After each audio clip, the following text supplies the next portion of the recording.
Alcune centinaia di immigrati africani sono scesi in piazza stamani a Rosarno ad un anno esatto dalla rivolta che scoppiò dopo il ferimento di 2 extracomunitari e la reazione violenta di una parte della popolazione. Almeno 300 neri hanno dato vita ad un corteo nel centro di Rosarno per chiedere diritti sul lavoro e condizioni di vita migliori. La richiesta principale avanzata è quella dei documenti per trovare lavoro. Una delegazione dei manifestanti si è poi spostata a Reggio per un incontro con il prefetto.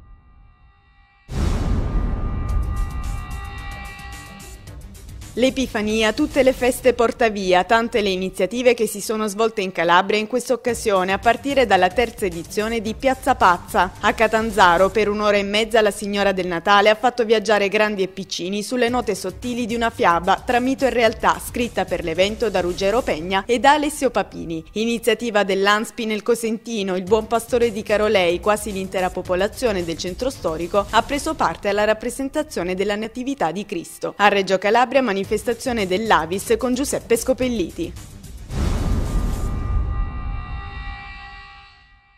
Con l'Epifania sono finite anche le vacanze scolastiche in un terzo delle regioni italiane. Stamattina sono tornati sui banchi gli studenti di Abruzzo, Calabria, Molise, Puglia, Sardegna, Umbria e provincia di Bolzano. Nelle altre regioni la prima campanella del 2011 suonerà invece lunedì 10 gennaio, un ponte ritagliato in questo 2011 che non concede grandi pause. Le prossime feste infatti si avranno con la Pasqua, quando il 25 aprile, la festa della Liberazione, coinciderà peraltro con Pasquetta. Si fermeranno da mercoledì 20 gli studenti della Calabria.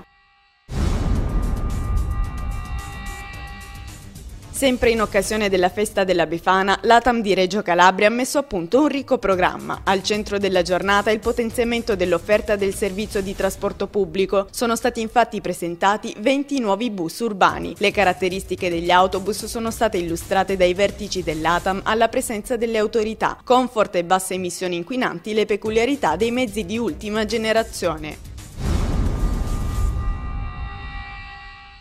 La Befana per i bambini del reparto di emato-oncologia pediatrica dell'ospedale Pugliese Ciaccio di Catanzaro ha regalato ai piccoli pazienti un po' di tecnologia. A riempire il suo corposo sacco l'associazione cittadina Bolidi Rossi, che per l'occasione ha donato all'Unitalca, l'Unione Talassemici per la Calabria, che da anni opera all'interno di questo reparto, un nuovo computer completo di monitor e stampante, il tutto siglato dall'importante marchio Ferrari esposto in un gagliardetto. A consegnarlo il presidente Domenico Tiriolo con il suo vice Salvatore Mancuso. Il presidente della provincia di Cosenza, Mario Oliverio, ha consegnato un assegno di 30.000 euro ai missionari della diocesi Bruzia che operano in Kenya. I fondi sono stati raccolti nell'ambito della campagna di solidarietà per un pozzo in più, in occasione dei concerti di Natale, e serviranno per la costruzione di pozzi d'acqua potabile nel paese africano. Contributo anche della stessa provincia per sostenere progetti umanitari.